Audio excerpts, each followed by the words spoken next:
السلام علیکم ناظرین، آپ کا میزبان شکیل صابری.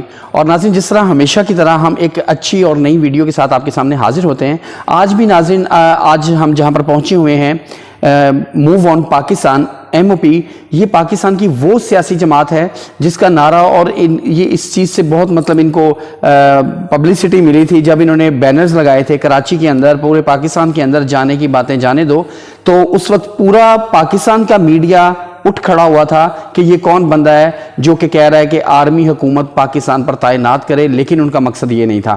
آج ایک تو ان سے یہ مقصد پوچھیں گے کہ آپ نے بینر پہ جانے کی بات جانے دو کیوں کی، اور دوسرا یہ کہ یہ اپنی اس جو پولیٹیکل پارٹی ہے ان کی موو آن پاکستان، اس میں یہ کیا کرنا چاہ رہے ہیں اور اس میں یہ پاکستان کے نوجوانوں کے لیے کیا مستقبل ہے. تو آئیے ناظرین، بغیر کسی مزید میں آپ کے اندر حائل نہیں رہنا چاہتا، آپ کی ملاقات کرواتے ہیں جناب محمد کامران صاحب کے، جو چیئرمین ہیں MOP کے، موو آن پاکستان کے. تو سر، میرے لیے بڑے اعزاز کی بات ہے کہ آج میں آپ کے سامنے آج مجھے موقع ملا کہ میں انٹرویو کروں، کیونکہ کل جب آپ ماشاءاللہ اقتدار میں ہوں گے پھر تو شاید آپ مجھے ٹائم ہی نہ دیں. نہیں، ایسی بات نہیں ہے جی، اللہ تعالیٰ ایسا موقع لے کے آئے تو میں وہ نہیں ہوں کہ جو آنکھیں بدل لوں بعد میں. ٹھیک ہے، میں زمین کے ساتھ جڑ کے رہنے والا انسان. ماشاءاللہ. دیکھیں یہی بہت بڑی بات انہوں نے کر دی کہ میں زمین کے ساتھ جڑا رہنے والا انسان ہوں. تو سر، ایک تو جانے کی بات جانے دو، اس پہ ہم تھوڑی سی بات کریں گے. دیکھیں، جانے کی باتیں جانے دو، اور باقی جو سیریز ہم نے بینرز کی لگائی تھی اس کی بڑی مسکنسیپشنز لی گئی ہیں میڈیا میں بھی، پولیٹیکل سیکٹر میں بھی، اور جو ہمارے ادارے ہیں ان حلقوں میں بھی. اس چیز کا تھا کہ شاید میں آرمی کو ٹیک اوور کرنے کی بات کر رہا ہوں. جب ہم نے پہلا بینرنگ کروائی تھی وہ تھی جانے کی باتیں جانے دو. اس وقت آپ کو یاد ہوگا کہ ضرب عزب ایک ہمارا آپریشن چل رہا تھا اگینسٹ دا ٹیررزم، اور اس دوران جو ہمارے کچھ پولیٹیشین، سینئر پولیٹیشنز ہیں، جس طرح اعتزاز حسن صاحب کی سٹیٹمنٹ آئی تھی کہ آرمی چیف کو اپنا مدت ملازمت پوری کر کے چلے جانا چاہیے. میں سمجھ رہا تھا اور ابھی بھی یہ سمجھتا ہوں کہ یہ غیر ضروری سٹیٹمنٹ تھی جو ایک سینئر پولیٹیشین کی طرف سے نہیں آنی چاہیے تھی، کیونکہ اس وقت آپریشن چل رہا تھا، پورا فوکس جو تھا آرمی کا اور جو لیڈ کر رہا ہے اس کا ادھر رہنا چاہیے تھا. اور ایک ایسی بحث میں الجھانے کی کوشش کی گئی کہ وہ اپنی انٹینشن وہ بھی ڈسٹریکٹ کریں، اور اس کے بعد وہ اس بحث میں بھی آ جائیں کہ میں وہ کروں گا پوری ملازمت کی مدت، یا میں اس کی ایکسٹینشن لوں گا یا نہیں لوں گا. تو اس کے اگینسٹ ہم نے ان کو جواب دیا تھا کہ یہ جو جانے کی باتیں ہیں ان کو جانے دیں، ابھی ان کو فوکس کرنے دیں اس چیز کے اوپر. پھر اسی کی کنٹینیوٹی، یہ ایک بحث چھڑ گئی 3 ماہ 2 ماہ، یہ گہما گہمی بھی رہی، گرما گرمی ٹاک شوز میں بھی چلتی رہی. پھر ہم نے ایک دوسرا ہوا تھا بینرز لگائے جس کے اگینسٹ پھر مجھے انہوں نے 4 شہروں میں پرچے بھی کروائے، پھر مجھے حوالات میں بھی بند کیا، پھر میں جیل بھی کاٹ کے آیا ہوں. تو میں نے وہ جو بینرز لگائے تھے اس میں صرف ایک عبارت یہ تھی کہ جانے کی باتیں ہوئی پرانی، خدا کے لیے اب آ جاؤ. اچھا، اب آ جاؤ جی، اس کی انہوں نے جو انٹرپریٹ کیا وہ یہ تھا کہ شاید یہ ٹیک اوور کریں. میں انوائٹ کر رہا ہوں آرمی کو کہ آئیں. دیکھیں، میں کوئی اتنا جاہل تو ہوں نہیں کہ میں کو اپریشیٹ کروں گا. آل اوور دا ورلڈ اس چیز کو کنڈیم کیا جاتا ہے کہ ماشاءاللہ کسی بھی ملک کے لیے بہتر نہیں ہے. اس میں کوئی شک نہیں ہے کہ ہمارے ملک کی بیڈ لک یہ ہے کہ جب تک ماشاءاللہ لگا رہا ہے ہمارا ملک ترقی کرتا رہا ہے. ٹھیک ہے. اچھا، ابھی جو چیزیں ہیں نا جی، جس طرح سے انہوں نے لیں اور انہوں نے اس وقت اس چیز کو میرے اگینسٹ اس طرح سے استعمال کیا کہ میں آرمی کو گندا کرنے کے لیے یا آرمی کو انوالو کرنے کے لیے کہ یہ شاید میں ان کی طرف سے لگا رہا ہوں، آرمی والے ہلکے سمجھ رہے تھے شاید ادھر سے لگ رہے ہیں. لیکن میں نے تمام میڈیا چینلز کے اوپر بڑا اوپن اپنا سٹانس دیا، بڑا کلیئر ان کو بتایا کہ بھئی میں اس اسپیکٹ میں ان کو بلا رہا ہوں کہ جس طرح سے PTI کے دھرنوں میں آرمی چیف نے اپنی انوالومنٹ کے بعد اس کو ڈیفیوز کیا سچویشن کو، اور سارے اپنے اپنے گھروں میں چلے گئے، پاکستان کا تماشا نہ بنے. اس حوالے سے انہوں نے دوبارہ مومنٹم بنانا شروع کیا تھا لانگ مارچ کا جو حکومت تھی. تو انہوں نے اور PTI نے، تو ان کا دوبارہ کلیش متوقع تھا، عید کے بعد یہ ہونا تھا. تو میں نے وہ اسی وقت ایک یہ کیا تھا کہ بھی اس میں فوراً ان کی اپیرنس ہونی ضروری ہے، یہ آئیں آ کے ان معاملات کو ہینڈل ٹیکل کریں. لیکن کچھ میں نے آپ کو بتایا کہ کچھ جو انٹرنیشنل پے رول پہ اینکر حضرات بیٹھے ہوئے انہوں نے تو بڑا پروپوگیٹ کیا اس چیز کو. ایک صاحب نے تو مجھ سے پوچھا کہ جی آپ بتائیں، آپ چاہ رہے ہیں کہ کو ہو جائے؟ میں نے کہا بھئی میری یہ انٹینشن نہیں ہے. اسی اگلے لمحے انہوں نے کہا جی اسماعیل صاحب آپ بتائیں کہ یہ تو کہہ رہے ہیں کہ کو ہو، یعنی میرے منہ پہ ہی غلط بات آگئی اسی وقت آن ایئر انہوں نے کر دی. تو اب یہ تلے ہوئے تھے کہ میرے منہ سے یہ نکلوائیں کہ بھی مجھے آرمی نے کہا ہے کہ بینر لگا دو اور یہ کسی طریقے سے آرمی کو گندا کریں. تو میں تو یعنی یہ ایک ذاتی رائے تھی میری کہ آرمی کو درمیان میں انوالو ہو کے تو ان جو نان سینس قسم کے پولیٹیشنز ہیں جو اپنے ذاتی مفاد کے لیے پاکستان کو اسٹیک کی ڈگنیٹی کو بھی اسٹیک پہ لگا رہے ہیں اور پاکستانی عوام کو بھی استعمال کر رہے ہیں، تو ان کو کم از کم کو بندہ سمجھائے. تو ظاہر ہے آپ کو پتہ ہے کہ عام حالات میں سمجھنے والے تو عوام ہے نہیں، اور یہ انہی کے پولیٹیشنز ہیں تو ان کو بھی ایک خاص زبان میں سمجھ آنی تھی. تو یہ ایک سارا سینیریو بنا تھا اس وقت. بالکل. ہمارے پاکستان میں ناظرین شروع سے یہ چلا آ رہا ہے کہ جب کوئی بندہ صداقت پر چلنے لگتا ہے تو اس کے راستے میں اتنی ہرڈلز جو ہے وہ دے دی جاتی ہیں کہ وہ کام نہ کر سکے.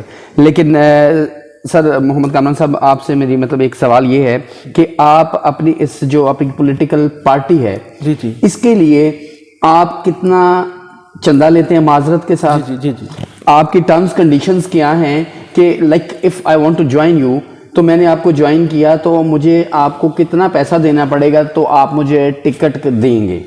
اس کے بارے میں تھوڑی سی مجھے. سب سے پہلے تو جی میری یہ خواہش ہوتی ہے، کوشش بھی ہوتی ہے اور خواہش بھی ہے کہ میں جو پارٹی ورکر جو پارٹی ممبر بنے، ایک تو میں اس لفظ کو بھی چینج کر رہا ہوں کہ پارٹی ورکر نہیں ہونا چاہیے، پارٹی ممبر ہونا چاہیے. بہت اچھی بات. دوسری بات یہ ہے کہ اس میں اتنی عقل شعور ہو کہ اگر میں کوئی غلط ڈائریکشن پہ جا رہا ہوں تو وہ میرا ساتھ چھوڑ دے. وہ یہ نہ کرے کہ وہ ایک کہہ لیں کہ اندھی تقلید کرنا وہ بند کرے. وہ دیکھے کہ کیا یہ میرے ملک کے لیے، میرے لوگوں کے لیے بینیفیشل ہے کہ نہیں ہے. سر بہت بڑی بات کہا. ہاں جی بالکل بالکل میں یہ کہہ رہا ہوں، اور میں نے برملا یہ اپنے تمام جلسوں میں بھی اور لوگوں کو بھی کہا کہ اگر آپ لوگ دیکھیں کہ میں غلط ڈائریکشن پہ جا رہا ہوں اور آپ میرے ساتھ کھڑے رہے تو پھر آپ بھی روز محشر میرے ساتھ جرم میں شامل ہوں گے. تو اس چیز کو ہم نے کنڈیم کیا. میں اس چیز کو بڑا اسٹرانگلی کنڈیم بھی کرتا ہوں اور لوگوں کو فورس بھی کرتا ہوں کہ آپ لوگ ملک کا سوچیں، آپ اپنے عوام کا سوچیں. یہ نہ سوچیں کہ یہ لیڈرشپ جو ہے یہی ہمیں نکال سکتی ہے. میں اکیلا کوئی لیڈر نہیں ہوں. پاکستان میں بے تحاشا لیڈرشپ ہے جن کو پلیٹ فارم نہیں مل رہا، جو آگے آنا چاہ رہے ہیں لیکن ان کے پاس اپرچونٹیز نہیں ہیں. اب ہر بندہ کہتا ہے جی کہ یہ جو الیکشن ہے یہ کھیل ہے پیسے کا. کس نے بنا دیا پیسے کا کھیل؟ میں نے آپ نے مل کے ہی بنا دیا نا کہ ہم خود ہی اپنے ضمیر بھی بیچ دیتے ہیں، ووٹ بھی بیچ دیتے ہیں، کیونکہ ہمیں اس بات کا یقین نہیں ہے کہ ہمیں ہمارے حقوق مل جائیں گے. ہمیں ہوتا ہے کہ اگر جو سیاستدان آ گیا، اس سے یہ اب آیا ہے دوبارہ اس نے اگلے الیکشن میں آنا ہے، اس لیے جو ملتا ہے اس سے لے لو، کیونکہ اس نے بعد میں ہم پہ ٹیکس بھی لگانے، اس نے ہمیں بعد میں باتیں بھی سنانی ہیں، اس نے نظر بھی نہیں آنا، یہ پارلیمنٹ میں بھی نہیں جائے گا، یہ ہمارے حقوق کی آواز بھی نہیں اٹھائے گا. آج اگر میں اپنے پورے مجمع جلسے میں کسی سے پوچھتا ہوں کہ ایک پارلیمنٹیرین کی جاب ڈسکرپشن کیا ہے، یہ کسی کو نہیں پتا. ایم پی اے کیا کام کرواتا ہے یہ نہیں پتا. ایم این اے کیا کرے گا یہ نہیں پتا. ایک بات کا پتا ہے، پرچے سے چھڑا دے گا، پرچہ کرا دے گا، تھانے سے ہمارے بندے آ جائیں گے. بالکل سر، بالکل صحیح کہہ رہے ہیں آپ. یعنی یہ ہمارے وہ لیڈرشپ ہے جنہوں نے ہماری عوام کو ایجوکیٹ کرنا ہے. یہ ہمیں الجھا کے رکھے ہوئے ہیں. انہوں نے ہمیں صرف تھانہ کلچر کے اراؤنڈ گھما رہے، نہ انہوں نے کبھی بھی اپنے حلقے کے بھی. تھوڑے دن پہلے میری ایک بات ہو رہی تھی اپنے حلقے کے لوگوں سے کہ آپ کا جو ایم این اے ہے یا ایم پی اے ہے کتنی دفعہ وزٹ کر چکا ہے سرکاری سکولز کو، اور ان کی بیٹرمنٹ کے لیے اس نے کیا کیا ہے، کتنا چیک اینڈ بیلنس ہے اس کے اوپر، ہاسپٹلس کتنے وزٹ کر لیے ہوئے ہیں.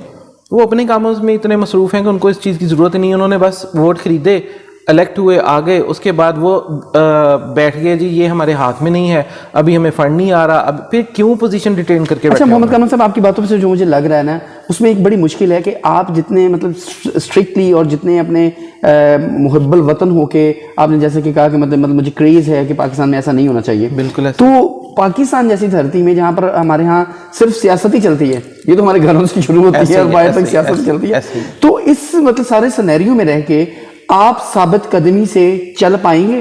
اٹس ویری ٹف مطلب ٹاسک ہے نا. جی بالکل، اس میں مشکل ہے کہ سچائی کے راستے پہ چلتے ہوئے بندے کو کافی مشکلات کا سامنا کرنا پڑتا ہے، اور میں ہمیشہ اس بات کے اوپر ڈٹرمنٹ بھی رہا ہوں. اور میرے پاس دیکھیں 2006 سے میں نے اپنی پولیٹیکل ایکٹیویٹیز شروع کی، اور اس کے بعد میں نے تمام پولیٹیکل پارٹیز میں کام کرنے کی کوشش بھی کی، لیکن مجھے کسی نے ڈائجسٹ نہیں کیا. اس کی وجہ میرے سوالات ہوتے تھے کہ آپ وہ عوام سے وعدے کیوں کرتے ہیں جو پورے نہیں کرنے. آپ نے عوام کے لیے ایک اسپیشل ٹرک تیار کیا ہے جس کے پیچھے بڑی سی بتی لگائی ہے، جس کے پیچھے بھگانا ہے، اور وہ 5 سال بھگاتے رہتے ہیں. جیسے ہی 5 سال پورے ہوں گے نیا ٹرک خرید لیتے ہیں، نئی بتی خرید لیتے ہیں، پھر لگا دیتے ہیں. تو یہ ایک ایسا انہوں نے عوام کے لیے سرکل ڈکلیئر کیا ہوا ہے، بنایا ہوا ہے کہ جس میں ہم بھی، مجھے ایک کارٹون یاد آ جاتا ہے، وہ بھینس کے آگے انہوں نے نا ایسے ایک جو چھڑی ہے اس کے آگے گھاس باندھا ہوا ہے، تو وہ بھینس اس کو کھانے کے لیے چلتی رہتی ہے اور اپنا سفر. انہوں نے عوام کے آگے اسی طرح سے ایک گھاس کی وہ پٹلی سی باندھی ہوئی ہے کہ ہم آپ کو وہ ہیں سہانے خواب. یہ وہ لوگ دکھاتے ہیں, ہمارے عوام سادہ لوگ ہیں, وہ مان لیتے ہیں اور وہ اس کے پیچھے چل پڑتے ہیں, لیکن ان سے پوچھنے والا کوئی نہیں ہے. اچھا سر, میں یہیں پہ انٹرپٹ کروں گا, سوری. ایک تو بات محمد کامران صاحب نے یہ کی ہے کہ دیکھیں ہمیں وہ ٹرک کے مطلب بتی کے پیچھے لگا دیتے ہیں, یہ ہمیں عوام کو ایز مطلب عوام ہمیں یہ بات سمجھنی چاہیے کہ جتنے پولیٹیشینز آتے ہیں وہ ہمیں ٹرک کی بتی کے پیچھے لگا کے اپنے 5 سال اپنا ٹرنیور پورا کیا, دیٹس اٹ. اور اس کے علاوہ تمام جو وعدے ہیں وہ رسمیں قسمیں سب جھوٹی ہو جاتی ہیں, وہ نیکسٹ ٹرنیور پہ چلی جاتی ہیں. ہمارا یہ کانسیپٹ تو بالکل محمد کامران صاحب آپ نے کلیئر کیا.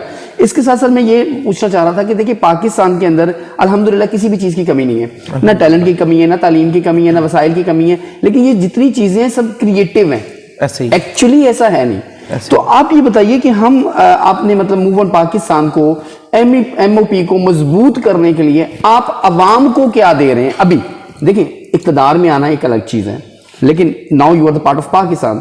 آپ پاکستان کے لیے ابھی کیا کر رہے ہیں؟ پاکستان کے نوجوانوں کے لیے کیا کر رہے ہیں جو ڈگریز اٹھا کے جنہوں نے مطلب سیاسیات میں ماسٹرز کیے ہوئے ہیں لیکن ان کے پاس کوئی ویژن مشن نہیں ہے, ان کے لیے آپ کیا کر رہے ہیں, کیا میسج ہے وہ آپ بتائیے گا. دیکھیے ان کے لیے میسج یہ ہے کہ یہ پلیٹ فارم پاکستان کے پورے پولیٹیکل سیکٹر میں واحد پلیٹ فارم ہے کہ جہاں ہم ان کو ایک لیڈرشپ کوالٹیز جن میں ہیں ان کو پالش کر کے ہم نوٹ کیجیے گا, ایک اور انہوں نے بہت بڑی بات کر دی. ٹھیک ہے جی, کہ ہم ان کو پولیٹیکل لیڈرشپ ان کے جو کریکٹرسٹکس ہیں ان کو پالش کر کے فرنٹ اینڈ کے اوپر لے کے آئیں گے, کہ بجائے اس کے کہ وہ لوگ بھی انہی لوگوں میں شامل ہو جو تنقید کر رہے ہیں, وہ آئیں آ کے اصلاح کرنے کے لیے لوگوں کے سامنے کھڑے ہوں اور لوگوں کو موٹیویٹ کریں کہ وہ ان کے لیے سپورٹ کریں. اور وہ پورا اچھا ایک بڑا مزیدار واقعہ ہوا مجھے ابھی کل پرسوں ایک میٹنگ میں, کچھ لوگ بیٹھے ہوئے تھے, انہوں نے کہا جی یہ پیسہ بڑا لگتا ہے, ہمارے پاس وسائل نہیں ہے, ہم کس طرح سے الیکشن کنٹیسٹ کریں گے, کیا کریں گے. میں نے ایک چھوٹی سی بات پوچھی, میں نے کہا جی پاکستان بننے میں کتنا پیسہ لگا ہے؟ وہ ایک جذبہ تھا, جذبہ ایمانی تھا, اور ان کو یقین تھا کہ قائد اعظم کی لیڈرشپ میں ہم اپنا آزاد خطہ لے لیں گے.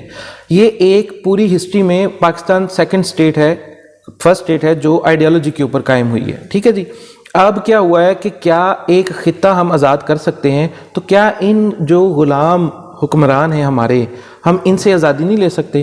لیکن بات پھر وہی آ جاتی ہے کہ ہمیں سب سے پہلے خود انحصاری, خود اعتمادی چاہیے کہ ہم کر سکتے ہیں. اور انہی سیاستدان جو غلام ہیں, جو غلام حکمران ہمارے بنے ہوئے ہیں, انہوں نے ہی ہمیں اس ہماری لیڈرشپ جو ہمارے نئی یوتھ آ رہی ہے ان کو ڈفرینٹ لالی پاپس پکڑا کے کبھی کسی کو لیپ ٹاپ دے دیے, کبھی کچھ دے دیا, ٹھیک ہے یہ سارا کچھ کر دیا, لیکن کیا ان کے لیے اس طرح جابس کی آفر بھی دی ہے؟ انہوں نے ان کو روزگار کیوں نہیں دیا؟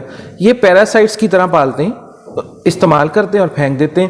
کیوں نہیں انڈسٹری لگائی؟ کیوں نہیں یہ جو ہمارے فیصل آباد میں ایگریکلچر یونیورسٹی ہے, یہاں کتنے ایگریکلچرسٹ یہاں سے پڑھ کے گئے ہیں اور ان کو کتنی لینڈ مل گئی ہے, اس یونیورسٹی نے کتنی پراپرٹی جو لیز پہ ہے گورنمنٹ سے وہ دی کہ بھی آپ کریں, اپنے تجربات بھی کریں, اور ہمارا زرعی ملک ہے, پیداوار بھی کریں. سوری. تو اس طرح کے کام کس نے کیے؟ کسی بندے نے نہیں کیے. اس کی وجہ ترقی ہو جانی تھی, لوگوں کو روزگار مل جانا تھا, ان لوگوں کی سمجھ بوجھ میں آنا نہیں شروع ہونا تھا. یہ لوگ ہمیں اپنا محکوم, اپنا غلام بنا کے رکھنا چاہ رہے ہیں تاکہ 5 سال کے بعد پھر ٹھپا لگوانے کے لیے ہم ان کے پاؤں میں بیٹھے ہوں. ناظرین دیکھیں محمد کامران صاحب نے کتنے مطلب بہت مختصر طریقے سے اور بڑے اچھے لفظوں میں پاکستان کو بیان کیا کہ پاکستان میں جو لیڈرشپ ہے وہ کس قسم کی ہے, اور یہ مطلب بڑے اوپنلی سب کو آفر یہ کر رہے ہیں کہ یہ پلیٹ فارم ہے. پاکستان جو بنا تھا وہ کسی بھی انویسٹمنٹ سے نہیں بنا تھا کہ آپ کو اقتدار میں آنا ہے تو آپ انویسٹمنٹ کریں گے. ان کا مقصد یہ ہے کہ آپ کو جذبہ حب الوطنی چاہیے, اور ان سیاستدانوں سے اپنی جان چھڑوانے کے لیے یہ ایم او پی پلیٹ فارم ایک ایسا پلیٹ فارم ہے کہ آپ یہاں پر آئیں اور لیڈرشپ کو سنبھالیں اور اپنے پاکستان کو سنبھالیں. انہوں نے یہ کہا کہ میرا پاکستان ہے اور یہ پاکستان کے جتنے عوام اس میں اپنا رول ادا کر سکتے ہیں, میں انہیں اپنا ایک پلیٹ فارم پرووائڈ کرتا ہوں, اور وہ میرے بھائی ہیں, میرے ساتھی ہیں, میرے ہم قدم ہیں, میرے ساتھ مل کے چلیں, انشاءاللہ ہماری منزل آسان ہو جائے گی انشاءاللہ. تو ناظرین اپنے میزبان کو اجازت دیجیے, اپنا بہت سارا خیال رکھیے گا.